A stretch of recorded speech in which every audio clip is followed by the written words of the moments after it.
Physiology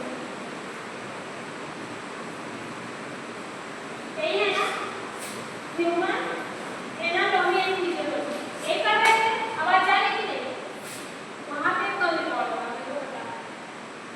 तो human anatomy and physiology हमने आपको बताया था, ठीक है। ह्यूमन क्या एनाटॉमी क्या होता है, फिजियोलॉजी ये हमने बता दिया था। एनाटॉमी प्लस फिजियोलॉजी ये भी बता दिया था,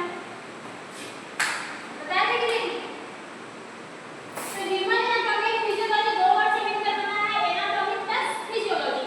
जो फिजियोलॉजी होते हैं इससे हम लोग ह्यूमन बॉडी के स्ट्रक्चर की स्टडी करते हैं।